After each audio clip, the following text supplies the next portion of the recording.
My channel. और आज मैं डायरेक्टली शूट कर रही हूँ क्योंकि मैं कोई इंट्रो नहीं देने वाली हूँ। वेलकम टू माय चैनल नहीं बोलूंगी। तो आज का ब्लॉग है वर्कआउट के ऊपर। मैंने ना कैमरे को सेट डाउन कर रखा है क्योंकि मुझे व्यू दिखाना था और मैंने लैपटॉप को बोल दिया तो एलेक्सा को बोल रहा है ना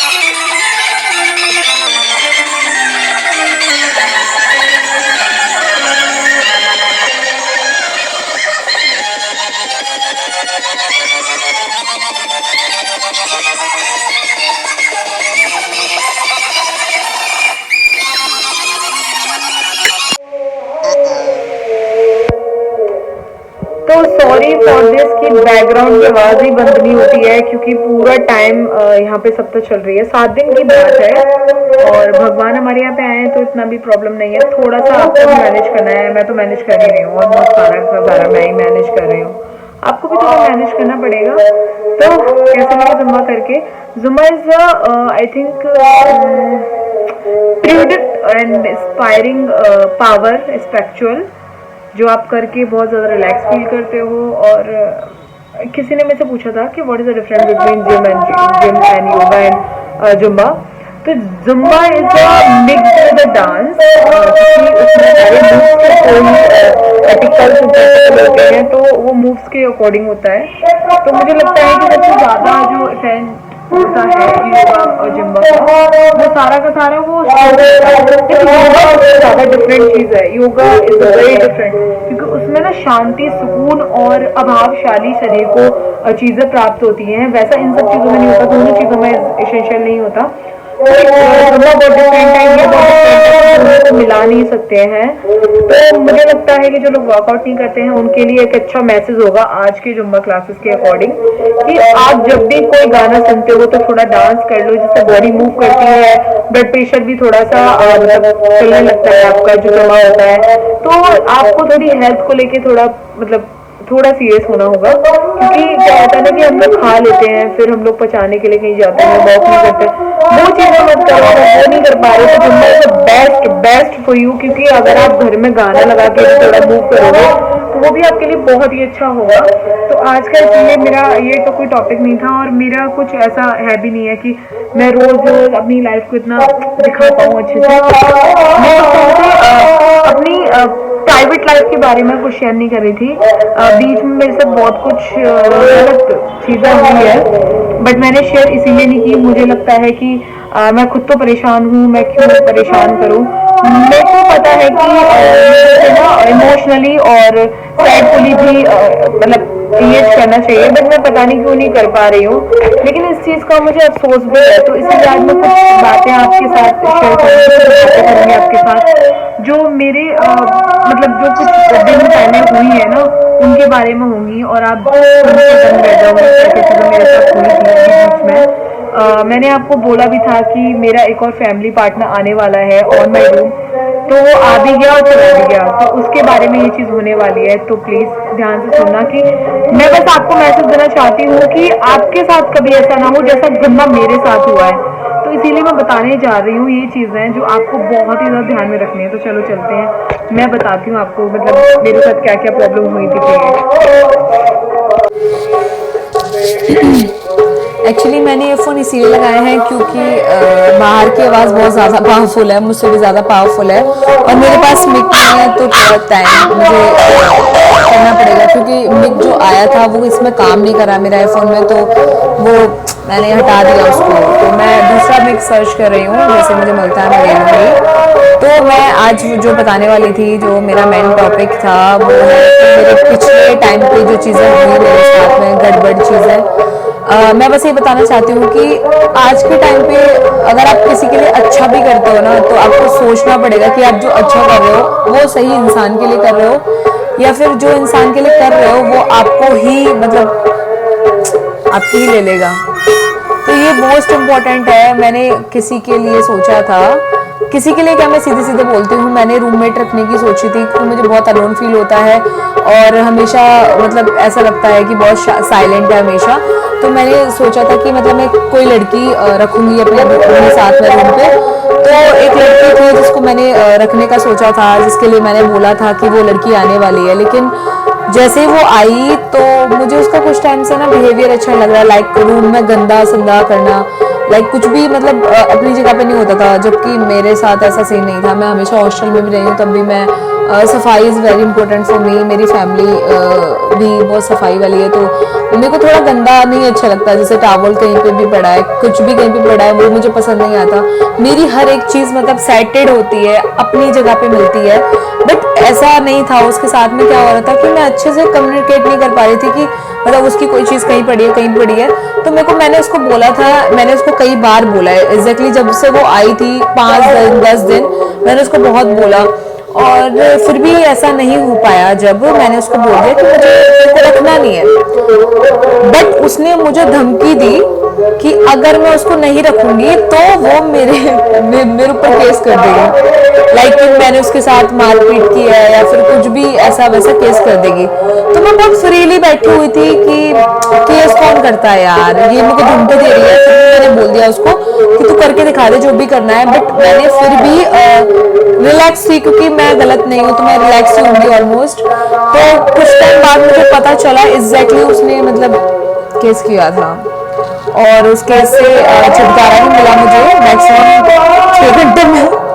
बस 6 घंटे में, क्योंकि पुलिस होती है तो उसको पता चल गया था कि कौन गलत है कौन सही है।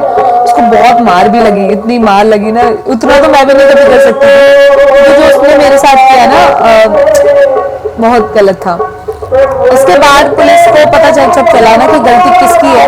मेरे फादर मदर ने मेरा साथ दिया उस टाइम पे, फिर उनको पता चला कि गलती किसकी है, तो उसको बहुत ज़्यादा मारा। जो फीमेल कांस्टेबल होती है ना, जो मतलब फीमेल पुलिस होती है, तो उसने एक्चुअली उसको बहुत बोला भी, बहुत कुछ बोला कि ऐसे दोबारा मत करना वगैरह वगैरह नॉल।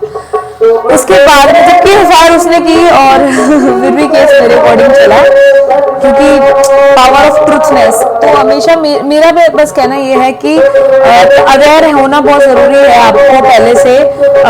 मेरे साथ ये फर्स्ट टाइम हुआ है कि किसी ने मेरे साथ ऐसा गंदा किया है। मैंने उसको अपने साथ में रखा, उसका ख्याल रखा, साथ में रखा, बट उसने मेरे साथ ऐसा किया। तो मैं बस ये सोचती हूँ फॉर द स्टूडेंट, अगर आप किसी भी लड़की को रखते हो या फिर आप किसी लड़की को भी रखते हो, मतलब रूममेट रखते हो, तो आपको ना पहले से ही उसके एविडेंस को लेके बहुत ज़्यादा सोचना चाहिए कि वो कहाँ से है, वो क्या करती है, उसका बिहेवियर कैसा है, और रूल्स बना देने चाहिए पहले से कि आपको अगर रूम में ऐसे रहना है तो आपको साफ रखना पड़ेगा, आपको चीज़ों का ख्याल रखना पड़ेगा। आप जैसे रहते हो आप जैसे रहते हो वैसे रह सकते हो, बट अगर आपकी प्राइवेट लाइफ है तो आप अपनी प्राइवेट लाइफ में भी मतलब उसको इन्वॉल्व नहीं करोगे। तो ये सारी चीज़ों का ख्याल रखना चाहिए, मोस्ट इम्पोर्टेंट चीज़ है। मेरे साथ तो ये जो हुआ था उसकी वजह से मुझे बहुत डांट भी पड़ी मेरी फैमिली से कि हो सकता है मेरा ये पहला चांस था तो मुझे नहीं समझ आया। मेरा एक चीज़ है, मैं जल्दी यकीन कर लेती हूँ लोगों पे, इसकी वजह से ना मुझे कई बार प्रॉब्लम हुई है, लेकिन बाहर प्रॉब्लम नहीं है, इन रूम प्रॉब्लम कभी नहीं हुई है। तो मैं वापस से अकेले ही हो गई हूँ। तो मुझे लगता है कि मेरा एक खुद का फैसला जो मैंने पहले बहुत टाइम पहले किया था कि मुझे हमेशा अकेले रहना है, तो मुझे लगता है कि वो सबसे बेस्ट था। और जैसे मैं अपने फैसले से थोड़ी सी डगमगाई, तभी मेरे साथ ये सारी प्रॉब्लम क्रिएट होना शुरू हो गई।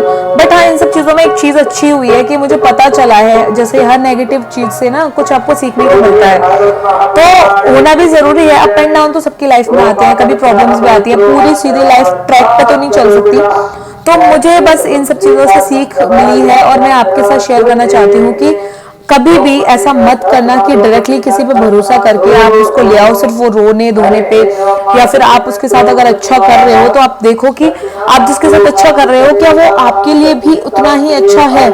That's a much more better thing कि आप अपनी लाइफ में तभी आप थोड़ा सा ठीक कर पाओगे, वरना आपको कुछ ना कुछ खोना ही पड़ता है। तो अगर आपको कुछ खोना नहीं है बल्कि आपको एसेंशियली अपनी लाइफ को एकदम सेटल डाउन रखना है, तो सबसे पहले आपको ना सतर्क रहना बहुत ज़रूरी है, क्योंकि सतर्क नहीं हो गया आप तो बहुत प्रॉब्लम, मेरे बाबा बहुत प्रॉब्लम है।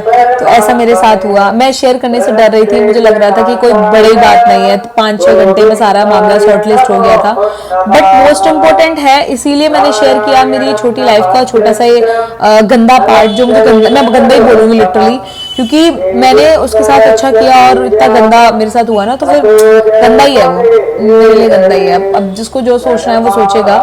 बट मैं सारे के सारे टीनेजर्स को, यंगस्टर्स को बताना चाहूंगी कि प्लीज यार, जब तक आपका खुद का घर नहीं हो जाता, जब तक आप स्ट्रगल पीरियड पे हो, जब तक आप काम कर रहे हो, तो आपको बस ये रखना है ध्यान कि आप जिससे मिल रहे हो, जिससे बात कर रहे हो, क्या वो आपके लिए भी अच्छा है या नहीं है। तो ये सारी चीजें बहुत इंपॉर्टेंट होती है। मैंने तो मेरी लाइफ में इतनी मैंने ये चीज देख ली, और बस ये है कि बस बहुत वेस्ट ये एक्सपीरियंस रहा है मेरा, लेकिन मैं आगे के लिए आगाह हो गई हूँ कि मैं आगे के लिए कभी गलती नहीं करूंगी, कभी भी गलती नहीं करूंगी। तो लोग कहते हैं ना कि वफादार इंसान मिलना बहुत इंपॉर्टेंट है। वफादार इंसान यार सब नहीं होते, बहुत मुश्किल है वफादार इंसान को मिलना। हाँ राजू, तू तो वफादार है ना। राजू इज वेरी वफादार, पूरा टाइम स्पेंड होता है मेरे साथ उसका। मुझे लगता है कि होप कि आपको ना इस चीज़ से कुछ सीखने को मिला होगा। बस मैं चाहती हूँ कि अकॉर्डिंग टू मी सभी खुश रहें, सभी समृद्ध रहें और किसी को परेशान ना करें। कभी किसी को परेशान नहीं करना चाहिए बिना किसी पुख्ता रीज़न के, सिर्फ और सिर्फ अपने मतलब के लिए नहीं करना चाहिए, कभी भी नहीं करना चाहिए। इस चीज़ से मतलब हर कहानी से जैसे सीखने को मिलता है ना, मुझे इस चीज़ से बहुत सीखने को मिला है। हालांकि मुझे उसके बाद में काफ़ी सारी चीज़ें गिल्ट फील हुआ, बड़ी मुश्किल से वो रूम को छोड़कर भी गई थी अगले दिन, और फिर पुलिस ने मेरा पूरा सपोर्ट जो किया था ना, वो मुझे बहुत अच्छा लगा कि हाँ अभी भी थोड़ा अच्छी है, अभी ट्रूथनेस है, अभी इस कलयुग में भी सब कुछ अच्छा, सब कुछ बुरा नहीं हुआ है, अभी कुछ कुछ अच्छा है, हम लोग के लिए भी कुछ अच्छा है, हम जैसे लोग के लिए। तो थैंक यू जिसने मेरा साथ दिया था। ऑलमोस्ट वो वीडियो देखेंगे ये भी मुझे पता है, तो इसीलिए मैं उनको थैंक यू पर्सनली बोल रही हूँ, क्योंकि यार मुझे लगा था कि यार मतलब मेरे जैसी लड़की के साथ ऐसा हो सकता है, मुझे भरोसा नहीं होता, मैं कभी ऐसे सोचती नहीं, कभी भी होता है। सप्ताह का चौथा दिन आई थिंक सो, ये जब खत्म हो जाएगी ना तो यहाँ पे मतलब अच्छा हो जाएगा। गॉड इज वेरी ग्रेट, अच्छा हो जाएगा। ट्राइपॉड की सच्चाई मेरे जैसे लोगों के लिए, हाथ दर्द हो जाता है ट्राइपॉड से। पता मैं अभी ना हाथ से पकड़े हुए फ़ोन को, क्योंकि ट्राइपॉड से ना मेरी हालत ही ख़राब है। बहुत टाइम से ट्राइपॉड पकड़ी हुई थी, बट मैंने अभी ना इसको रख दिया नीचे, मैं सो हो नहीं रहा था तो इसीलिए मैं रख दिया। अच्छा मतलब बहुत सारे मेरे दोस्तों ने बोला था कि मैं आउटर सूट क्यों नहीं करती। भाई मैं आगरा में हूँ और आगरा में थोड़ा सा मुश्किल हो जाता है, लेकिन मैं फिर भी कोशिश करती रहती हूँ। मतलब मैंने कल भी कोशिश की थी, लिटरली बोल रही हूँ मैंने कॉलोनी में जाकर के कोशिश की कि, पर यार मतलब मैं कोशिश करूँ उससे पहले लोग मुझे देखना शुरू कर देते हैं, मैं इतनी ज्यादा नर्वस हो जाती हूँ यार। व्लॉगर बनना इज नॉट इजी थिंग अगर आप मतलब बाहर शूट करते हो वो सारी चीजें, बट मैं कोशिश करूंगी कि एक दिन तो हो पाएगा। चक दे इंडिया चक दे, एक दिन तो मैं करके रहूंगी बाहर शूट। हो सकता है आगरा में नहीं दिल्ली में करूंगी, लेकिन हो सकता नहीं है, करूंगी ही करूंगी। इम्पोर्टेंट है यार, इम्पोर्टेंट है बाहर का शूट भी, बाहर की लाइफ दिखाना बहुत मोस्ट इम्पोर्टेंट है। कौन क्या कर रहा है, क्या गलत है, क्या सही है, वो सारी चीजें इम्पोर्टेंट है। तो मैं जल्दी ही दिखाने की कोशिश करूंगी, देखते हैं कैसे दिखा।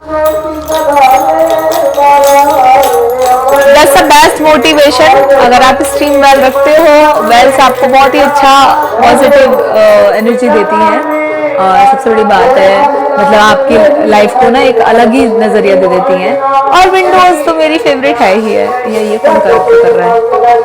मैंने अंकल को देखा है, ये अंकल ना यार दिखाई भी नहीं दे रहा मुझे ना, इन अंकल का मोटिवेशन देख के बहुत अच्छा लगता है। ये अंकल यहाँ प्रेस करते हैं और ये बहुत टाइम से मतलब प्रेस करे, सुबह आते हैं शाम को ही जाते हैं, नॉन स्टॉप प्रेस करते हैं, ना बैठते हैं ना मैंने इनको कभी खाते हुए देखा है। मैंने जब भी देखा है इनको वर्क करते हुए देखा है। इतना डेडिकेशन मेरे पास होता ना, भाई गॉड कहाँ से कहाँ होती मैं। इतना डेडिकेशन रहना चाहिए। मजाक कर रही हूँ, मेरे अंदर भी है, ऐसा नहीं है यार। इतना गंदा नहीं है डेडिकेशन यार। तो हमेशा की तरह मेरे से आज फिर से एक गलती हो गई, मैं चाबी भूल गई थी। मतलब मेरे को कुछ पार्सल देना था घर के लिए, तो मैं घर पे दे के आई वो पार्सल, मतलब पापा आ गए थे लेने के लिए, तो वहाँ तक देकर आई पार्सल। और उसी पार्सल के बैग में मैंने वो चाबी छोड़ दी और वो चाबी चली गई घर।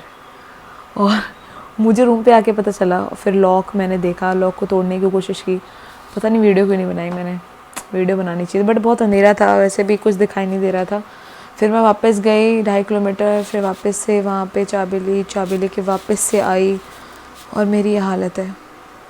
मतलब मेरे ना इधर इधर इतना दर्द हो रहा था ना, वॉक करते करते हालत ही ख़राब हो गई थी आज। बट इट्स ओके, कभी कभी हो जाता है, वो हो गया। आप भी बिल्कुल मत करना है ऐसा। जब भी आप किसी भी चीज़ को लेकर जाओ या लेकर आओ तो उस चीज़ का ख्याल रखना और ध्यान रखना कि वो चीज़ आपके लिए बहुत ज़्यादा महत्वपूर्ण है, तो आप उसको लेके जाना, लेके आना। मेरी तरह मत करना। यार मैं कितना ही मैसेज दे रही हूँ वीडियोस में। समझदार हो गई हूँ मैं, बहुत ज़्यादा समझदार हो गई हूँ मैं। तो चलिए कुछ खाते हैं, मैं कुछ बना रही हूँ, जस्ट सीप बना के कुछ खाती हूँ उसके बाद, क्योंकि मेरे पेटू को बहुत ज़्यादा भूख लगी है। तो कुछ खाते हैं उसके बाद देखते हैं। कितने काली दिख रही हूँ मैं। कुछ खाते हैं और सो जाते हैं, क्योंकि बहुत थक चुकी हूँ मैं, आज से ज़्यादा नहीं कर पाऊँगी। सो बाय बाय, चलते हैं। चलो बाय बाय, क्लोज्ड हो गया। सब्सक्राइब कर दो वरना मैं फेमस हो जाऊंगी।